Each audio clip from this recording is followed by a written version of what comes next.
तो hello everybody, आज हम लोग स्टार्ट करने जा रहे हैं first chapter in bio, that is sexual reproduction in flowering plants. तो आज हम लोग फर्स्ट हेडिंग पढ़ेंगे, that is the flower, that is a fascinating और बोल सकते हैं कि सबसे खूबसूरत चीज जो हम अपने आसपास देखते हैं। तो उसके लिए हम लोग सबसे पहले ये हम लोगों ने डायग्राम, मैंने आपको एक डायग्राम बनाया है जो कि बेसिकली ये एक लेटरल स्ट्रक्चर होता है फ्लावर का, जो कि आपका प्रोड्यूस करता है सीड्स, जिसकी वजह से आगे उसकी जनरेशन आगे जाती है। तो जैसा आपको पता है रिप्रोडक्शन इज बेसिकली जैसे कि आगे जो एक जनरेशन होती है उसको पीढ़ी दर पीढ़ी आगे बढ़ाने को हम लोग रिप्रोडक्शन बोलते हैं। हमारे पास दो टाइप के रिप्रोडक्शन होते हैं, एसेक्सुअल एंड सेक्सुअल। एसेक्सुअल जो कि आप लोग यूनिसेलुलर माइक्रो ऑर्गेनिज्म में देखते हैं। यूनिसेलुलर माइक्रो ऑर्गेनिज्म जैसे कि जो कि वन सेल्ड ऑर्गेनिजम्स होते हैं, लाइक जैसे यूनिसेलुलर माइक्रो ऑर्गेनिजम्स, जैसे कि जो एक वन सेल्ड ऑर्गेनिजम्स होते हैं उसको हम लोग यूनिसेलुलर ऑर्गेनिजम्स बोलते हैं। जैसे कि बैक्टीरिया हो गए आपके, बेसिकली प्रोकैरियोट्स, या आपके यूनिसेलुलर ऑर्गेनिजम्स होते हैं। फिर आते हैं मल्टी सेलुलर ऑर्गेनिज्म जिसमें सेक्सुअल रिप्रोडक्शन होती है। Multi cellular organism basically eukaryotes, जैसे कि ह्यूमन बींग्स, प्लांट्स, एनिमल्स, ये सब आपके मल्टी सेलुलर होते हैं। तो प्लांट्स में एज वी ऑल नो कि सेक्सुअल रिप्रोडक्शन मतलब बेसिकली एक फीमेल और एक मेल का इन्वॉल्वमेंट होता है रिप्रोडक्शन में, तो इसलिए हम सेक्सुअल बोलते हैं। ए सेक्सुअल में सिर्फ एक पेरेंट की इन्वॉल्वमेंट होती है। और एसेक्सुअल रिप्रोडक्शन क्लोन बनाते हैं, जबकि सेक्सुअल रिप्रोडक्शन में जो बेसिकली फीटस या फिर हम लोग बोल सकते हैं कि जो बेबी या आगे वाली जनरेशन होती है, नेक्स्ट जनरेशन, उसमें और जो पुरानी वाली जनरेशन है उसमें डिफरेंसेस होते हैं। लाइक आप पेरेंट्स, हम पेरेंट्स से सिमिलर है बट हम लोग सेम नहीं है, तो उसको हम लोग बोलते हैं सेक्सुअल रिप्रोडक्शन। तो we see the same in the plant lateral structure of a flower. तो बेसिकली जहाँ आप ये देख सकते हो, ये है जो आप फ्लावर की कली जो बोलते हैं वो होते हैं पेटल्स। कली के नीचे एक ग्रीन कलर का स्ट्रक्चर होता है जो कि सेपल्स होता है। फिर like for example hibiscus, China rose या गुड़हल का जो फूल होता है उसमें आप सामने से ऊपर से देख सकते हो कि ओवरी होते हैं। बेसिकली प्लांट का बेसिकली फीमेल स्ट्रक्चर होता है, मेल स्ट्रक्चर होता है, उसमें बहुत आसानी से दिख भी सकता है। तो फीमेल की जो हम लोग बात करें, प्लांट में जो फ्लावर्स है ना उसमें दोनों चीजें होती है, लाइक उसमें फीमेल स्ट्रक्चर भी होगा, उसमें मेल स्ट्रक्चर भी होगा। तो जब हम लोग बात करते हैं फीमेल स्ट्रक्चर की पहले, तो this is the female structure. जैसे कि आप लोग देख सकते हैं यहाँ पे ओवरीज है, यहाँ पे ऐसे करके उसके ओव्यूल्स होते हैं, just like female in human beings, just like that. फिर ये आपकी स्टाइल होती है, बेसिकली इसके थ्रू जो ओव्यूल्स है वो ऊपर जाते हैं, just like fallopian tubes in female. तो ऐसे करके स्टाइल से ही जो ओवरीज है, जो ओव्यूल्स है वो ऊपर जाती है। फिर आती है स्टिग्मा, जहाँ पे बेसिकली ओव्यूल्स जो है वो ऊपर जाते हैं। These are ovules. तो ओव्यूल्स स्टाइल के थ्रू ऊपर जाते हैं स्टिग्मा पे। Stigma is a kind of sticky structure, थोड़ा स्टिकी होता है जिसकी वजह से पोलन ग्रेन उस पर स्टिक हो जाता है। फिर आता है मेल स्ट्रक्चर। तो मेल स्ट्रक्चर में आती हैं आपकी फिलामेंट, जो ये हम देख सकते हैं फिलामेंट, और एंथर। एंथर में ही पोलन ग्रेन्स की डेवलपमेंट होती है। बेसिकली पोलन ग्रेन्स यहाँ पे होते हैं आपके structure, just like sperm in males, वैसे ही करके इन ह्यूमन मेल्स, वैसे ही करके प्लांट के लिए सबसे इम्पोर्टेंट अगर हम लोग देखा जाए तो फीमेल के लिए और मेल के लिए होती है ओव्यूल्स, और होता है मेल के लिए पोलन ग्रेन।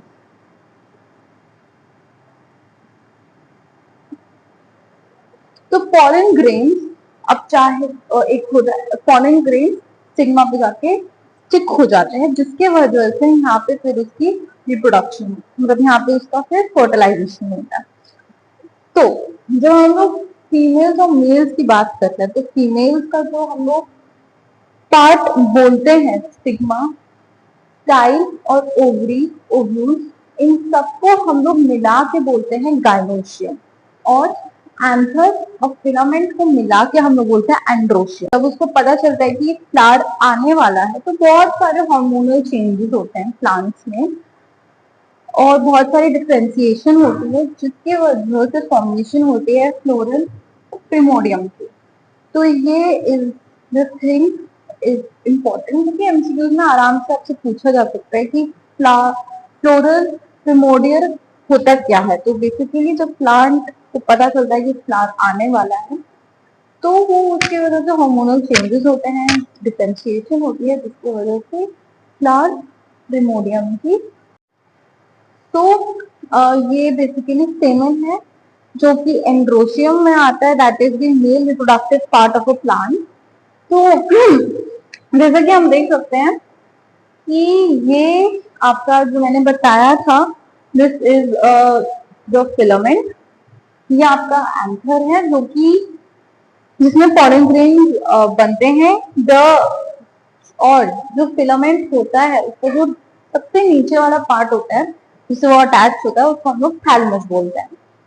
फिर आता है ये बेसिकली ये अंदर का पार्ट, एंथर को हम लोगों ने ऐसे बनाया है कि एंथर बेसिकली ऐसा ही दिखता है। तो सबसे बाहर एंथर की मेनली दो तीन लेयर होती है। सबसे बाहर होती है एंडोश, सबसे बाहर होती है एपिडर्मिस, फिर आती है जो बीच की होती है उसको हम लोग बोलते हैं एंड्रोशियम, फिर जो थर्ड लेयर होती है उसको हम लोग बोलते हैं स्पोरोजीनियस टिश्यू। तो सबसे पहले जो लेयर्स आती हैं, तीन लेयर होती है एंथर की। कौन कौन सी? सबसे पहले होती है आपकी एपिडर्मिस की, फिर आती है एंडोथीशियम की, फिर आती है स्पोरोजिनस टिश्यू।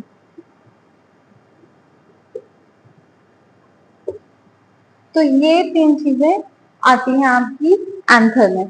तो जैसा कि आप देख सकते हो कि एंथर बेसिकली एक लोब्ड स्ट्रक्चर होता है, तो इसलिए हमारे पास ये हम ऐसे कर लेते हैं तो हमारे पास दो लोब्स बन जाते हैं, इसलिए हम लोग एंथर को बाइलोब्ड भी बोलते हैं। क्या बोलते हैं? Bilobed structure. क्यों? क्योंकि उसमें दो लोब आ जाते हैं इसलिए। अब एक लोब में हमारे पास दो थीका होते हैं। अब एक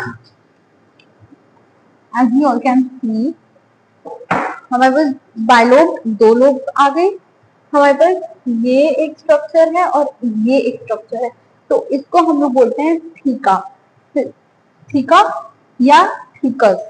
तो इसलिए हम लोग इसमें एक दो तीन चार, इसलिए हम लोग इसको डायथीकस भी बोलते हैं, क्योंकि बाइलोब्ड होने के साथ साथ ये एक लोब में, बिकॉज एक लोब में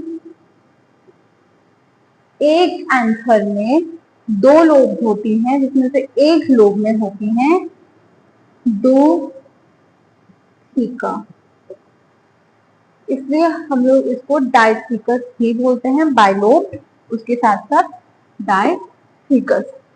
फिर जैसे कि हम लोग स्ट्रक्चर की अगर हम लोग बात करें तो anther is a tetragonal structure. क्या है? Anther is a tetragonal structure.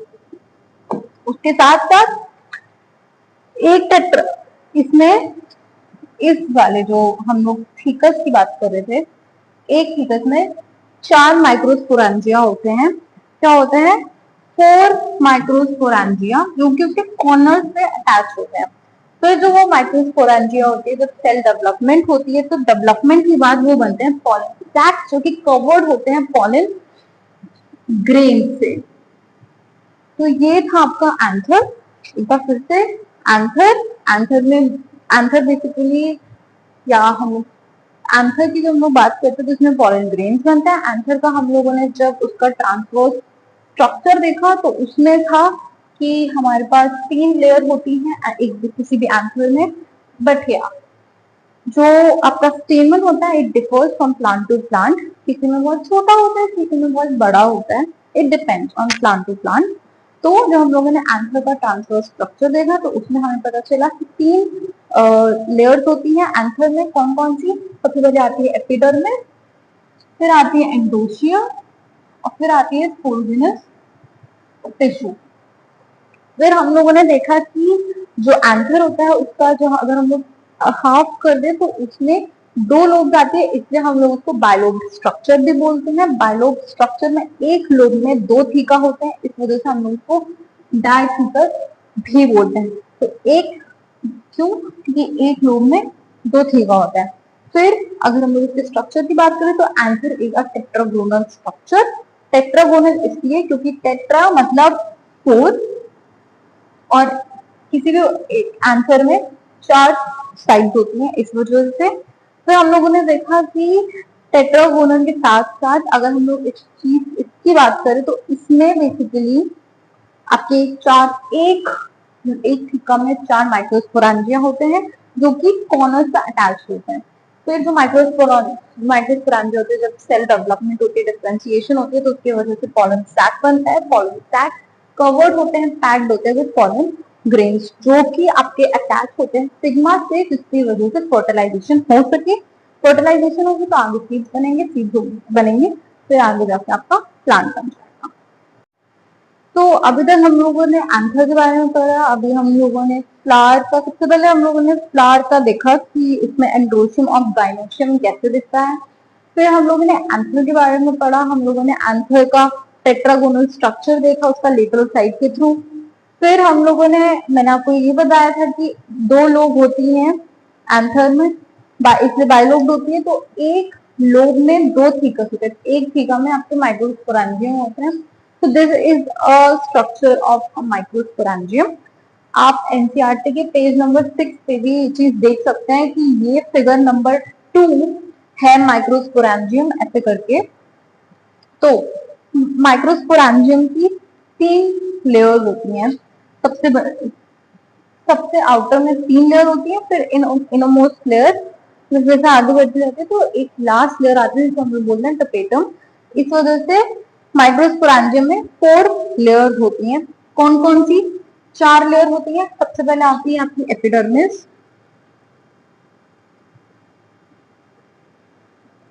फिर आती है एंडोथीसियम, फिर आती है middle layer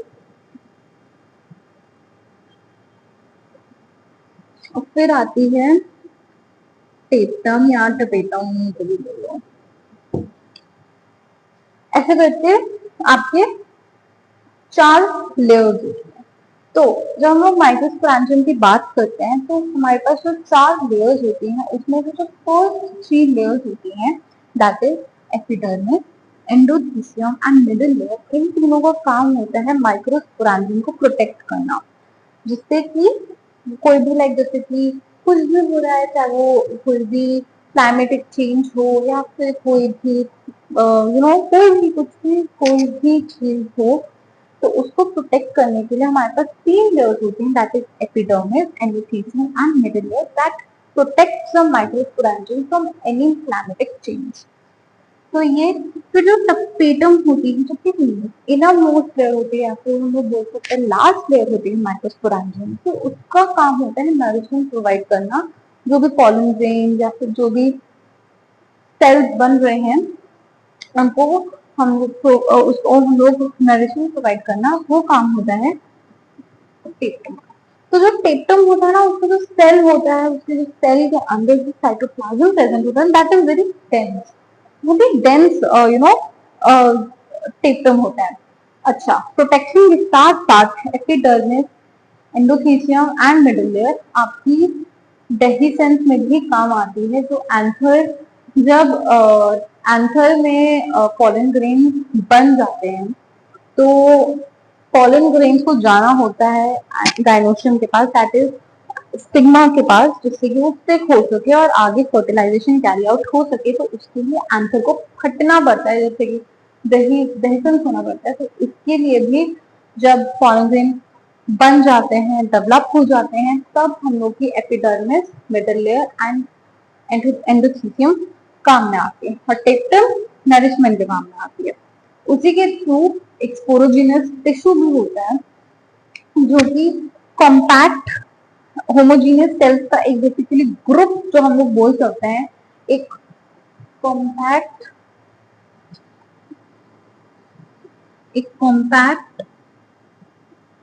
plus homogeneous cell का एक क्लस्टर या फिर एक गठ जो हम लोग बोल सकते हैं, वो आता है स्पोरोजीनस टिश्यू।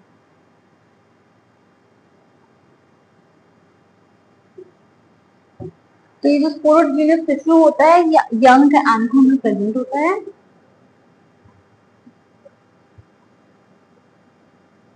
तो ये यंग एंथम में प्रेजेंट होता है। फीमेल एंडोशियम, गायनोशियम, और जब हम लोगों ने प्लांट्स के बारे में पढ़ा था, फ्लावर्स के बारे में पढ़ा था, माइक्रोस्पोर्स के बारे में पढ़ा था, आज हम लोग पढ़ेंगे माइक्रोस्पोरोजेनेसिस कि माइक्रोस्पोर्स कैसे फॉर्मेशन होती है माइक्रोस्पोर्स की। तो जब एंथर डेवलप हो जाता है, एंथर मतलब जो यहाँ पे फिलामेंट के साथ जो अटैच था, इसको जो एंथर, जो एंड्रोशियम होता है बेसिकली, वो जब एंथर डेवलप हो जाता है तो जो पोलन मदर सेल्स होते हैं, that is PMC, pollen mother cells, PMC, वो मियोसिस के थ्रू माइक्रोस्पोर्स की फॉर्मेशन करते हैं। उसके अलावा क्या था कि जो पोलन मदर सेल होता है वो मियोसिस होती है, उसमें मियोसिस के थ्रू वो माइक्रोस्पोर्स में कन्वर्ट हो जाता है। अपने मियोसिस 11th में पढ़ा ही होगा इन चैप्टर सेल डिवीजन। तो आई होप कि आपको मियोसिस का मतलब पता होगा कि मियोसिस क्या होती है। अब आते स्पोरोजेनस टिश्यू। आपको याद होगा कि जो हम लोगों ने ट्रांसफर सेक्शन पढ़ा था इसका माइक्रोस्पोर्स का, तो उसमें हमारे पास लेयर्स जो थी एंथर की, कितनी थी? 3 थी, endothecium, epidermis and sporogenous tissue. तो हम उसी स्पोरोजिनस टिश्यू की बात कर रहे हैं इधर कि जो स्पोरोजिनस टिश्यू है उसमें मियोटिक डिवीजन होती है, दैट इज मियोसिस होती है, जिसके वजह से वो कन्वर्ट हो जाते हैं माइक्रोस्पोर टेट्राड में। माइक्रोस्पोर टेट्राड मतलब की formation of things like this, ऐसे करके उसकी फॉर्मेशन हो जाती है। टेट्राड मतलब 4, तो इस वजह से माइक्रोस्पोर टेट्राड की ऐसे करके फॉर्मेशन हो जाती है। फिर जब ईच माइक्रोस्पोर टिश्यू है तो नॉर्मल बात है कि टिश्यू में हजारों लाखों सेल्स होंगे। तो माइक्रोस्पोरोजेनिक टिश्यू में जितने भी आपके सेल्स होंगे, अब एज यू ऑल नो कि सेल्स से ही टिश्यू बनता है, टिश्यू से ऑर्गन बनता है, फिर आज जाकर ऑर्गन सिस्टम बनता है। तो वो नॉर्मल बात है कि टिश्यूज में बहुत सारे सेल्स होंगे। तो वो जो सेल्स होंगे, हर एक सेल आपका मियोटिक डिवीजन के थ्रू माइक्रोस्पोर टेट्राड बना सकता है। एंड एंथर जब डेवलप हो जाता है, मैच्योर हो जाता है, जब उसको पता चल जाता है कि अब हम पोलन ग्रेन छोड़ सकते हैं, तो वो माइक्रोस्पोर्स के थ्रू ही जो माइक्रोस्पोर्स होते हैं ये कन्वर्ट हो जाता है आपके पोलन ग्रेन्स में।